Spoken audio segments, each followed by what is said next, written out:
peeps? I'm Dave Rubin. This is the Rubin Report.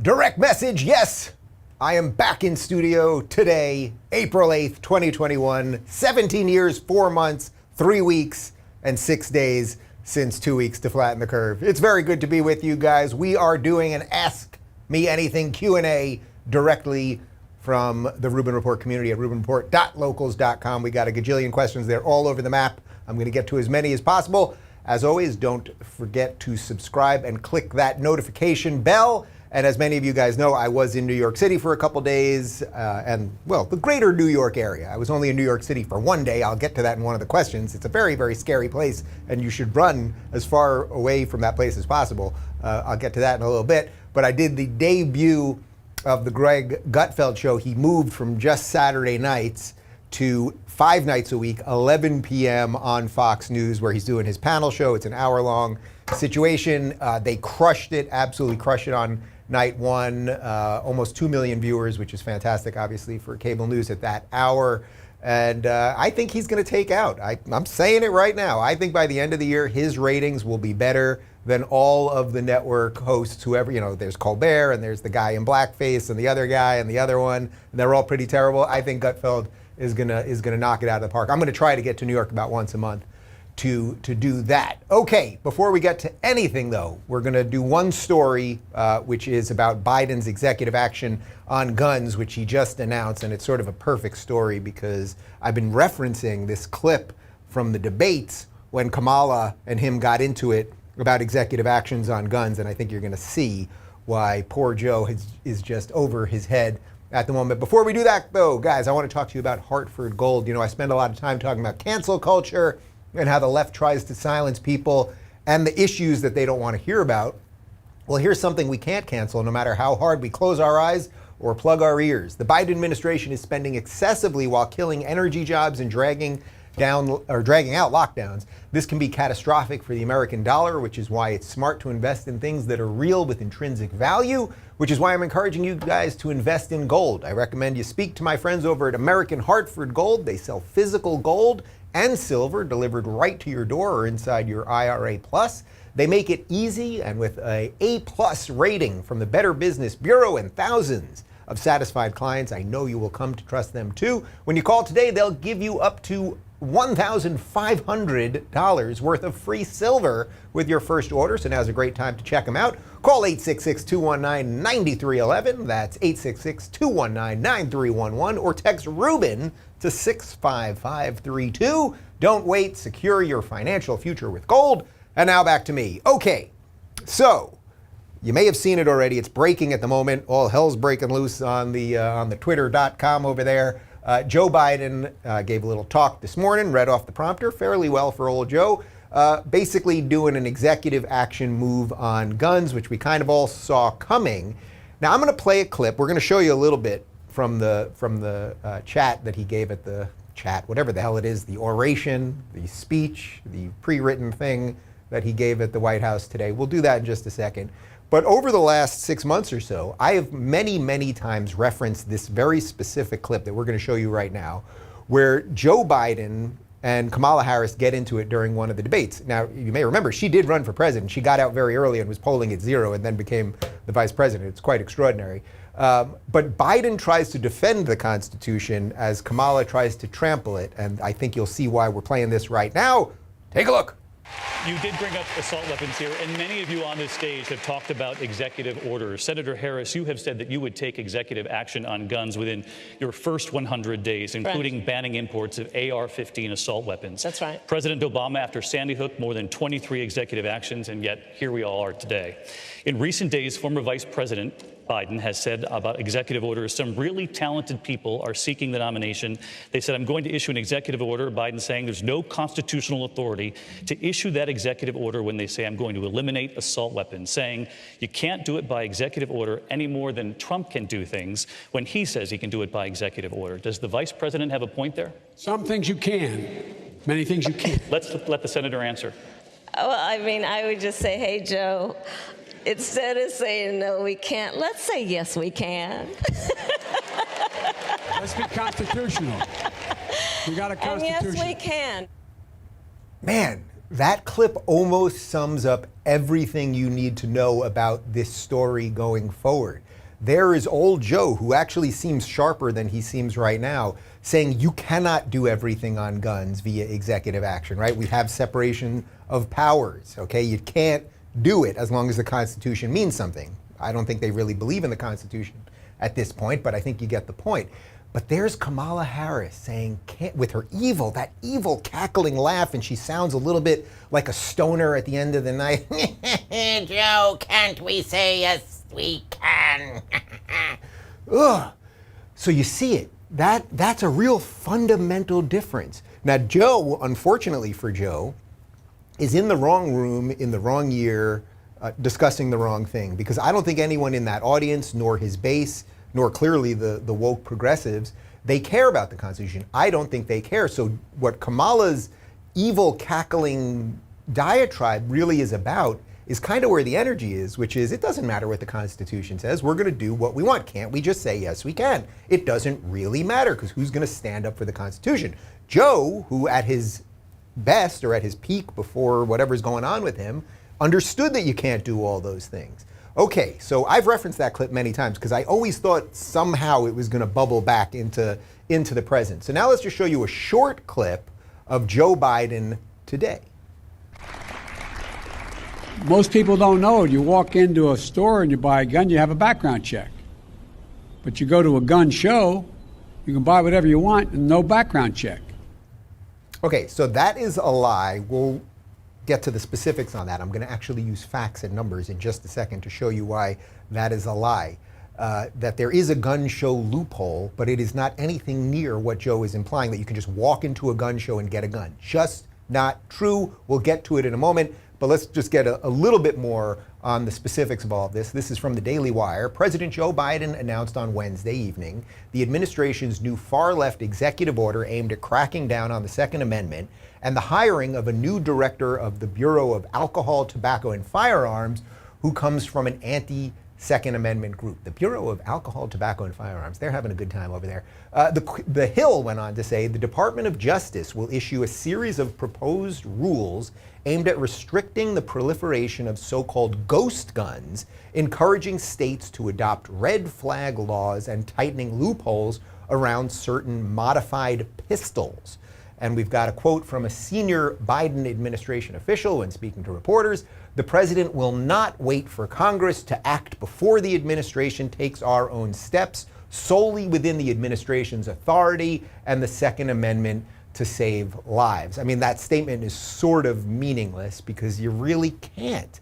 And the thing is, you can't because of the separation of powers, and you can't use executive actions to override our constitutionally granted rights that are guaranteed to us in the Bill of Rights, except you can do it if no one stops it. And I think that's really what the progressive movement is all about. It's like, yes, we have separation of powers, we have a Bill of Rights, we have a Constitution, we have laws, but let's just run through all those things because who's going to stop us? By the way, ghost guns, sort of interesting. I had not heard of ghost guns, but it did remind me of this. There it is, the ectoplasma gun or something like that, which of course, you know, Ghostbusters, if you haven't seen the original Ghostbusters in a while, if you want to see the greatest libertarian movie of all time, who turns out, spoiler alert, who turns out to be the bad guy in Ghostbusters? It's not the ghosts, it's that douchebag from the EPA who comes down there and he shuts off the containment unit, which then releases the ghosts out there. So he's basically AOC telling private business what they can and can't do. And now let's explain a little bit about the gun show loophole, because Joe just said, you heard the quote, he said that you can walk into a gun show and get a gun without a background check. Well, this is from ThoughtCo. The gun show loophole refers to the fact that most states do not require background checks for firearms sold or traded at gun shows by private individuals. Federal law requires background checks on guns sold by federally licensed dealers. The ATF now estimates that as many as 75% of the weapons sold at gun shows are sold by licensed dealers. Okay, so there is a difference. I don't want to get too lost in the minutia here, but there is a fundamental difference between licensed dealers selling guns at gun shows, which it's about 75% of the guns sold are, versus private people with their usual roughly small collections selling to other private people, okay? That is what this is about. Now, we can have a debate whether that should be allowed, but what Joe Biden just said there, I would say that's what we would call a gish gallop. He just lied over it, right? Like, he could have told the truth there. He could have said, you know, there is this interesting loophole where federally you can't do it if you're a licensed seller, but, you know, if you're a private collector selling to another private collector, blah, blah, blah. But of course he's not going to do that. And the media won't acknowledge it, right? They're not even going to acknowledge it. They're just going to repeat what Biden is saying. Thus, the lie just proliferates and gets out there. And of course, that reminded me, you know, as I did this with my hands, it really reminded me of Jordan Peterson, because as you guys know, I was on tour with Jordan Peterson for about a year and a half. And he often would talk about Alexander Solzhenitsyn, who was a political prisoner and dissident in Russia. He was also a philosopher and an author and wrote the Gulag Archipelago and many other things. He won a Nobel Prize in Literature, actually. But I found this quote. It's been going around Twitter, and I've been using it all the time. And I just think that maybe you guys should know this quote too, so maybe even want to screenshot this. The quote is, "We know they are lying. They know they are lying. They know that we know they are lying. We know that they know we know they are lying, and still they continue to lie." I think that is a sort of perfect summation of kind of where we're at the moment, whether it's 60 Minutes lying about Ron DeSantis, we showed you that clip a couple days ago, or whether it's Joe Biden lying about the gun show loophole and no background checks, or whether it's the Washington Post lying about Donald Trump's call with the Attorney General or the Secretary of State of Georgia. Whatever it is, they lie. They know that we know that they know that we know. It's this endless, awful thing, and we've got to fight through it. So hopefully we will. All right, I want to get to the Q&A here. We got a whole bunch of great questions. But real quick, guys, I want to talk to you about Gabi Insurance. You know, when it comes to car and home insurance, don't we deserve better? I think so. I put my policy to test and turned to Gabi. They literally stand for Get a Better Insurance. Getting better insurance with Gabi means a better price for the same insurance coverage. Who knew something like this even existed? They are the one true comparison platform with real rates. They give you an apples to apples comparison of your current coverage with over 40 of the top insurance providers like Progressive, Nationwide, and Travelers, all in one place. Use your current insurance information to get started, and in just minutes, you'll be able to see quotes for the exact same coverage you currently have, and it's free to use. It's fast and easy, and Gabi can show you if you've been overpaying. When I did it, I discovered great deals as well as new insurance companies and was quickly able to compare the top 5 rates by seeing them listed in order, which made navigating through the plans super easy. Gabi customers save $961 per year on average. They'll never sell your info, so no annoying spam or robocalls. Put your policy to test like I did. Get a better insurance with Gabi. It's totally free to check out, and there's no obligation. Go to Gabi.com/Rubin. That's GABI.com/Rubin.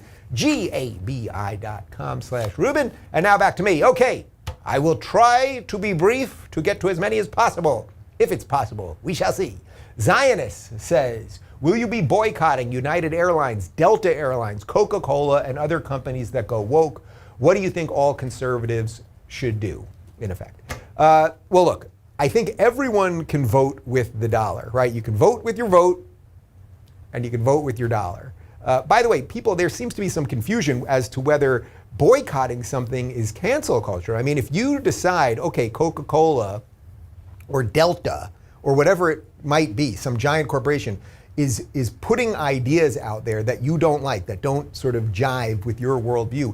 If you boycott them, if you choose not to give them your money, that is not cancel culture. Cancel culture is when a mob, basically, cancel culture is when a mob, usually of amorphous, anonymous people, try to destroy an individual and get them fired. The beauty of the free market is you can decide, right? It's one of the few things that we can do as individual people. You can decide where you want to put your hard-earned dollars. So I have really been trying. I'm really, really trying to spend more money at local businesses and not give all the money to Amazon. I'm not even saying that Amazon did anything specifically bad. I'm trying to do certain things like that. Like Coca-Cola, guess what, guys? Like, you really shouldn't be drinking Coca-Cola anyway. Now I'm probably going to get murdered. Like, that's like the most dangerous thing that you could say. There's something like, can you get me the numbers on this? How many teaspoons or tablespoons of sugar are in a can of Coke? It's something like 21. Like, try to imagine what that would be like. This is not a can of Coke. This is Spindrift. They don't sponsor me, but I do love the flavor of Spindrift. But in one of these, what is this, 12 ounces? Yeah, 12-ounce can, 39 grams of sugar in a 12-ounce can of Coke. Like, you should not be having that much Coke. And by the way, if you get Diet Coke, then you're getting aspartame, and it's like, it's not a natural compound. Anyway, I don't want to get into all that, but the point is, yes, you should do the best that you can. So, like, look, if these airlines are gonna, say, okay, we're getting out of Atlanta or we're getting out of Georgia because of this racist voting law, which isn't racist and is actually much less racist than places like Colorado, where they're moving the All-Star game to, or places like Delaware, where Joe Biden is from. Well, then it's up to you. So I think that's the best thing you can do. And really, alongside that, I would say parallel to that, build new things. Build new things. That's what I did with Locals. It's working. I hope it continues to work. And does that mean that ultimately conservatives, or whatever this wide swath of non-woke people are, it's like, do we have to build our own airlines and railroads and technology companies and all of those things? It's quite possible. I think that actually might be the best thing we can do, because the things that they build will crumble. They will crumble because they're not going to hire the right people. Do you think that the riots, this is ham-handed, do you think that the riots will cause more damage if Chauvin is found innocent or if he's found guilty? This is obviously the police officer who's on trial right now for killing George Floyd in Minneapolis. Well, look, if he's found innocent or even not guilty of some of the charges, all hell's going to break loose. And I would suspect even if he's found guilty on everything, all hell will still break loose. Like, it's baked in. It's baked in that these people think they can use violence. So if he's found innocent on anything, if he gets off on one of the charges, then pretty much we know violence coming. If he's found guilty on everything, well, you would think that they have no excuse for violence, but they love violence, and the media loves propagating that violence, right? The media loves talking about that violence and blaming other people for that violence. And there's always an excuse. If you believe that political violence is valid, if you think that you can use violence for political ends, then of course you will always find a reason to do so. And the media will cheer them on, and there will be Democratic leaders blaming the evil racist patriarchy that is America and everything else. So violence is coming one way or another. One of the things, I discussed this, I was on Newsmax a couple of weeks ago with Harvard Law professor Alan Dershowitz. One of the things that he brought up is that Keith Ellison, who is the Attorney General, who's really, he's a really, really far left, like, out there guy. He's the Attorney General of Minnesota, and he included third-degree murder charges in the case here. Third-degree murder charges usually are something like when you shoot into a crowd and just kill somebody. So it's like he probably won't be found guilty on third-degree murder charges. So they overcharged in a way, right? It's not that third degree is worse than first degree, but they overcharged. They added extra charges. And it's sort of like, well, maybe did Ellison do that knowing he's really not guilty of third-degree murder? And Google what third-degree murder is, but he put the charge in there because he kind of wants the violence. I do think it's a sad reality. I honestly do think the Democrats and the media want the violence. Vince says, what are your thoughts on Steven Crowder and his whole situation? His YouTube channel has been demonetized indefinitely. Yeah, I've been tracking this a little bit and talking to my guys at The Blaze about what's going on there. Look, the sad truth is, look, I love being on YouTube. It is incredible that quite literally millions of people have found me through this, and I've become successful and get to do what I want to do and build businesses all through the pipes of YouTube. That is all wonderful. But, any of us that create anything, but it's not just if you create things, if you consume things on YouTube and you think you're okay, you're not. These are giant companies that can decide at any moment to shut anyone down, to demonetize anyone, to blacklist anyone, to algorithmically suppress anyone, all of those things. This is exactly why I started Locals.com, and I hope that you guys have already created an account at Locals, RubinReport.locals.com. You can create a free account to see pretty much everything, and then if you want to interact with it, you have to pay a couple bucks. I believe that actually having a little skin in the game does make things better. As for Crowder, look, I like Crowder a lot. I think he's a funny guy. I think that he's fighting the fight on their terms. Is he a little over the top sometimes? Does he do some stuff that is a little tasteless sometimes? Sure. But the job of a comedian is to find that line and get as close to it as you can. And you know what? Occasionally it's going to get a little messy. You're going to trip over it. Speaking of stand-up, by the way, we just booked it. We'll make the full announcement in a couple days. But I will be doing, I think, 5 stand-up gigs in Florida in June. Coop says it seems like the movement to remove Cuomo from office is dying down, and now he's pushing vaccine passports, taking away more freedoms of New Yorkers. What mechanisms can we use to hold elected officials accountable when the press doesn't? I mean, this is a tough one. So first off, I agree with your premise there that it does look like he's going to get away with this. It looks like he is going to get away with putting all of those elderly people back in the nursing homes. And if you didn't see my interview with Janice Dean, whose in-laws both died once they put those people back in, I highly recommend. We put it up last week. Janice is just wonderful. She's fighting. And I suspect that if he was impeached or had to step down, that she would actually run for governor. I'm sort of putting words in her mouth. I think that maybe she would do it, though. But it does seem that as the states are kind of opening up right now, or as the conversation has shifted to vaccine passports, it does seem like he's going to, walk scot-free on that. There are more and more accusations of, sexual impropriety and harassment and that kind of stuff.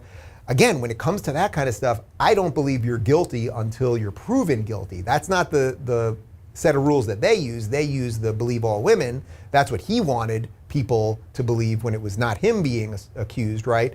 But I would say as far as those things, it's like, it's got to be proven. You got to have some evidence. It's got to be proven, et cetera, et cetera. I think what he did in terms of the nursing homes is far, far worse than that, but it does sort of seem like he's going to get away. But as far as holding them to account, I mean, the best thing I suppose you can do is make your voice heard. It's like the little micro thing that you can do, and in your circles, tell your friends and family, hey, this guy did do this. And if they don't see it, if they're blue-pilled, right, they're bluing on people and they only watch CNN and the New York Times and they don't really know what's going on there, you try to show them maybe one of my videos, try to show them something from Shapiro or Prager or Glenn Beck or that scary Crowder guy. Go, there is another story here. That's really the best. I mean, I always bring things down to the local and individual level. That's the best way we can do it. Got one more ad for you guys, and then we're going to get to all the rest of the questions.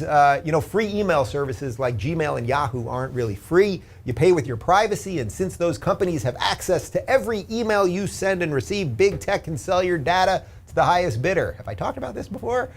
From business plans to medical records, companies can sell your personal data to target you with intrusive ads and open you up to identity theft and phishing attacks. That's why StartMail wants to secure your email and make you feel safe again. StartMail keeps your email private, period. Every email is encrypted, even if the recipient doesn't use encryption, which means big tech can't read, scan, analyze, or sell your personal info ever. StartMail also prevents government agencies from spying on you, like in Dragnet operations. With StartMail, deleted means deleted. When you delete an email, it's gone forever, and StartMail uses their own servers, not Amazon's, which means they can't be put out of business like Parler. StartMail is also backed by the most stringent privacy laws in the world. You get unlimited anonymous aliases. This feature protects your main email address from spam and phishing attacks. So when you're giving your email to a company but want to protect your identity, StartMail can generate a shareable alias email so people can't sell your information, and they can be deleted any time. Check out StartMail, guys. By the way, we did 3 ads in this one because I didn't do shows earlier in the week. I try to keep them to 2 to be respectful of your time, so that's a little public announcement for you. Yukon says that, do you think they will make a Marvel villain based on you as they did Jordan Peterson? If so, which would you want to be? All right, so if you don't know what Yukon is referencing here, so Captain America, the comic book, they let Ta-Nehisi Coates, who's a woke social justice warrior, apparently they let him write the most recent issue of the Captain America comic book, and he takes, God, it's so like cataclysmically stupid. It's just beyond information. What's the bad guy's name? What's his name? Red Skull? Red Skull. He's got a Red Skull. They take Red Skull, who's like the main bad guy, kind of Nazi guy from the Captain America comic books. I think he was in some of the Avengers Endgame and that kind of thing as well. They take him and they basically make him Jordan Peterson. And he has 10 rules instead of 12 rules and all this stuff. Now, Jordan is doing a spectacular job on Twitter right now where he's just flipping this and like just making fun of it in like the best possible sense. I just posted an image on Twitter of me and Jordan on tour together. We swapped out Jordan's head for Red Skull there. But in essence, this is what they are doing. These comic books have gone woke. And you can't actually be for America, and somehow cleaning your room and personal responsibility is now what the bad guy wants. I mean, it's so bananas, it's ridiculous. But your question was, if they make a villain, a Marvel villain based on me as they did Jordan Peterson, who would you want it to be? I had to think about this for a little bit, and I think the answer is Venom. I think it would be Venom, because if you saw the Venom movie, or if you know anything about the original comic books, right out of the screen right here, you can't quite see it, but I've got Spider-Man 300 and a couple of my other comic books right there. I was a big Spider-Man guy. That was my main comic book back in the day. But Venom, Venom was this sort of, he was a decent guy. There was the guy Venom. What's Venom's real name? The guy himself. Brock? Was it Eddie Brock? I think it might be Eddie Brock. Google Venom real name. I think it was Eddie Brock. This guy, and he was just a regular guy, and then the symbiote, comes from the other planet, gets on him, and he's constantly fighting it. So he's always walking around like he's trying to do his thing, and then next thing you know, Venom's like, kill them all, and then get them, murder everybody. And I sort of think that's a little bit of what I have to deal with during the day. Like, that's a little bit of what Twitter is like. Like, I'm trying to give you guys information in a decent, sensible manner, and then something happens, and I'm like, destroy them all. So I think it's a little bit of something like that, and it's a constant balance between being a sane person and being taken over by the evil alien symbiote. I think you all understand that. Yes, I got it right. His name was Eddie Brock. Okay. By the way, guys, sign up. StartMail, I skipped over something there. You can sign up today and you'll get 50% off your first year. Go to startmail.com/Rubin. That's START mail.com/Rubin for 50% off your first year. Startmail.com/Rubin. Sorry about that. Anya says, how can people become braver? I feel like I'm surrounded by a sea of cowards. Man, I mean, this is like the toughest one that there is. It really is. Well, first off, I did a PragerU video that we released, I believe, the same day that Don't Burn This book came out. I think it was April 28th of last year. And the whole purpose of the 5-minute video is that there is a bravery deficit. And I really believe this. And I think it's become more and more obvious. When I wrote the book, ironically, I wrote the book a year and a half or so before the book actually came out. The publishing world is just super slow. But I think the things that I was talking about, the defense of liberalism in the face of this woke onslaught, and that there's nobody coming to save us. I think that's probably really what you're asking here, Anya. Like, how can I become braver? The only way you can do it is by starting to speak up. It doesn't mean you have to walk into your place of business, wherever you work, and start screaming everything, or email blasting everyone all your thoughts, or fighting with everybody on Facebook. But in your little way, whatever that is, whether it's with your husband or wife or kids or siblings or friends or local community, if you can just, in that regard, stand up a little bit more for what you think is right. One of the things that the wokesters are doing, they yell real loud and they send anonymous Twitter mobs and all of that stuff, but I really believe that they're a paper tiger, and if more people would just stand up, I don't think I am somehow uniquely brave or even uniquely special in any way. For some reason, I went down this path and now I tell people what I think, and obviously people find value in that. But I'm fairly certain that if more people stood up and then there was less value in what I'm doing and people stopped watching, I'd be okay. It would mean we were winning. It would mean that the world was restoring back to something decent and good, and that would be an absolute pleasure, and I will retire. I don't play golf, but maybe I would take it up. Ross, so just do it in your own life. I know it sounds cliche almost or trite, but like, just whatever you can do, occasion, you know what? Try it this way. Post this clip on your Facebook page, see what happens. And if people start yelling, well, you're talking to Rubin and he's a right-wing nutbag or he's a racist or whatever, well, is he racist? Point out to me where he was racist. Is he a right-wing nutbag? Point out to me. And just try to have the conversation. They're preying on the fact that they can cow you into silence. And the more that you acquiesce, the more air you give them to take you out. It's as simple as that. Ross says, how do you explain to an average Joe that mainstream media isn't truthful? It's sort of an extension of that last question. I mean, look, we saw what happened with 60 Minutes this week. An absolute hatchet job. But if you don't then watch stuff that's say here on YouTube or the clips on Twitter. The clip that we played a day or two ago was from Daily Caller. They did a great job. They took the 60 Minutes clip and then they took the full extended answer that Ron DeSantis gave. But that's not going to be seen on CNN. That's not going to be explained in a think piece in the New York Times. So it makes it very difficult. That's that whole war on truth and reality war thing I'm always talking about, right? It makes it harder and harder because your friends are going, wait a minute, I saw this thing on 60 Minutes. And they said that Ron DeSantis was pay for play to get people vaccinated, or he's a bad man. And then you could say to them, but Publix issued a statement saying that that didn't happen. And even one of the Democrats in Florida is admitting that that didn't happen. And Ron DeSantis explained the whole thing and none of it happened. And they're going, but I saw it on 60 Minutes. And so this is a huge, that chasm, like that spot between what they're telling us, what's true, and then this space in between, man, that is tough to get people there. I would say it's sort of my answer from the previous one, but you got to keep posting clips of things. Post short clips. And by the way, if your friends and family defriend you or say mean things to you or whatever it is because you posted something that you thought was interesting or insightful or maybe somewhat agreed with, maybe not even fully agreed with, if that's their response to you, then I guarantee you probably need better friends. And I also guarantee you that you will get better friends. Trust me, I lost a lot of friends in the scheme of these last couple of years, right? A lot of people turned on me. Public people turned on me. Private people turned on me. I've still got some stuff that I'm working through with some people, but you will feel better. You will feel better by being yourself. Like, do you want to live on your knees forever? Like, it really is that simple. Like, do you want to live on your knees as the water is rising? The water's going to get you quicker. You're going to drown a little bit quicker. Or would you dare stand up on your own 2 feet and see what happens? So keep pushing out as much truth as you can. I mean, I guess that's a very Jordan Peterson of me, but that's it. Lacey says, if President Trump had proclaimed "fuck cancer" throughout his presidency, do you think everyone with Trump derangement syndrome would now have some weird affection for cancer? Kind of, yes. There's a huge amount of people who decided for the course of basically 5 years, the 4 years of the presidency and probably the year before, and even to some degree what's happened post, that all of their views are just completely 180 opposite of whatever Trump did. So when Trump had kids in cages, which was an Obama era thing in the first place, it was evil and it was concentration camps and all of those worst things. That's AOC, of course. And now that Biden has it, and they're actually way more packed and it's significantly worse now, she's kind of quiet about it and no, we're not so sure about those things. Yeah, so at some level, it's like you take the worst sort of thing out there, cancer.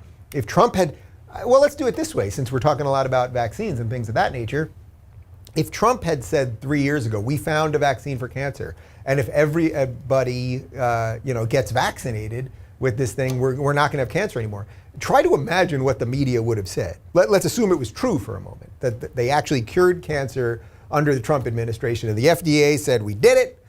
Orange man, got rid of a little regulation. We were able to do it. We solved cancer. And then they said, okay, so everybody could get vaccinated now. And actually, you have to get vaccinated because you could get cancer in the future, which is sort of what's happening right now with COVID, right, and vaccines. I am fairly certain that half the media, excuse me. I thought I was going to sneeze in the midst of that. That was kind of funny. I'm fairly certain that most of the media would have said that Trump's trying to kill people and this hasn't been tested enough and blah, blah, blah, blah, blah. Sort of like a year ago right now when Trump was saying that we're going to have a vaccine within a year and everybody was saying he's evil and we shouldn't have to take his vaccine. And even Kamala Harris was like, I don't trust his vaccine. And Andrew Cuomo implied that too. So yeah, you need to know what you stand for, not just what you stand against. And I think, unfortunately, so much of our politics is, oh, I don't like that guy, so I believe in this. But you got to have some principles that stand the test of time. Candace says, how was New York? More or less crazy than LA? I'm glad you asked this, Candace. So as I said, I was in New York for a couple days for Gutfeld, and then I finally saw my folks, which was wonderful. I haven't seen them this whole time. I got to see my brother and sister-in-law and the kids. It was fantastic. I beat my 11-year-old nephew in NBA 2K. That's right. I still got some skills. It was very impressive. I used the 90-91 Trailblazers. He used the 89 Lakers. And I won by 4. It was phenomenal. Drexler had 35 and 8 assists.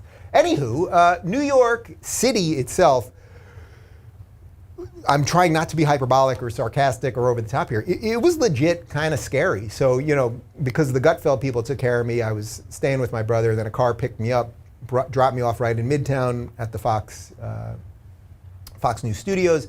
And, it was probably about 5:30 or so it was getting a little bit dark. And now, first off, it really felt like a ghost town. There were very few people on the streets. Normally, what would be happening at 5:30 or 6 o'clock, New York City, Midtown? Thousands and thousands of people, right? The hustle, the bustle, the cars honking, people running out into the street, jaywalking, almost getting hit, people crashing into each other, people yelling, music, the guys selling shawarma on the side, all of that stuff, love it or hate it, the whole gestalt of New York City, right? By the way, I lived in New York City. I think most of you probably know this, but I lived in New York for most of my adult life, for about 18 years or so, from a little before 9/11, just till I moved to LA. I love New York City, absolutely love New York City. And over the course of now over 100 years, there have been at times dozens of family members of mine in New York City. We've got one left. I've got one cousin left on the Upper West. As far as I know, she's still there, because people are fleeing. My sister and her husband and kids got out of there during lockdowns. Everyone's just getting out. I had another cousin who just left. Anyway, it felt very eerie because not only was it not the hustle and bustle and tons of people, but one thing, this may seem sort of odd, but one thing that I noticed that pretty much everybody that was walking around solo. So you're used to seeing people in groups, people talking, laughing, but everyone was walking solo. Now everyone's got a mask also, so everyone looks kind of shady. There are barricades all over the place, police looking around, like it felt like a shell of itself. That's the best way I could describe it. It felt kind of dystopian. Like, what would a dystopian city look like? Ironically, later that night, me and my brother and my nephew watched I Am Legend. And if you haven't seen I Am Legend, or you haven't seen it in a couple of years, you know what I Am Legend is basically about? They try to cure cancer, right? It starts with this doctor curing cancer, and then it turns out that vaccine ends up turning everybody into zombies and then basically decimating New York City, and it becomes a ghost town. And I was like, this is a little too on the money right now to be watching, although it really is a great movie. But yeah, New York City did not feel right. It did not feel right. And regardless of your feelings about masks and vaccines and everything else, the breakdown of just humans doing things that we took for granted just a year ago is really catastrophic. And I think we're going to be living with this stuff for a long time. Tyler says, who would win in a fight, a surge of immigrant children or AOC armed with 3 swords? Interesting question, an important question. Who would win in a fight, a surge of immigrant children or AOC armed with 3 swords? I assume immigrant children. And she would have to just let them go. She would have to impale herself, because if they want to come in, we've caused all the problems. That's what AOC said. It's our imperialism and climate change and all of the things that we have done, because we're very, very evil here in the United States. And despite our evilness, everyone still wants to come here. But she would have to Harry carry herself. She'd have to impale herself on her own sword, her all 3 swords, and the children would have to just waltz in. That would be it. It would be as simple as that, really. All right, guys, we got to a bunch. Check out parts 1 and 2 of my interview with Samuel Rodriguez. This is a really interesting interview that I did. So he is a pastor at a church here in California who also has worked with, I believe, 3 administrations. I believe he worked with the George W. Bush administration, worked with the Obama administration, worked on the Trump administration related to immigration. He had some really, really interesting things to say, particularly on how Donald Trump was desperately trying to make a deal on immigration, on a pathway to citizenship and everything else, and how the Democrats just basically were like, hey, we're just not going to give him a win, even though he's given us everything we want. Really, really interesting interview. We also talk, obviously, a lot about faith and just the struggles. It's a little bit like the panel we did last Friday on faith that I did with Bishop Barron and Rabbi Wolpe, just about how people are looking for answers right now, and the more that truth seems to be destroyed by rampant secularism and our media that's just evil at this point, that people are looking to other places for truth, and they're finding it actually maybe in some of that old time-tested stuff. So parts 1 and 2 with Samuel Rodriguez are up on the YouTube, and of course you can watch the full thing absolutely ad-free at rubinreport.locals.com. I have roughly 5,000 meetings today and a few other TV hits and other things of that nature, so I got a busy day ahead of me. I hope you enjoyed the show. And next time, if you want to play along, get your questions in, rubinreport.locals.com. Thanks, everybody. Have a great day.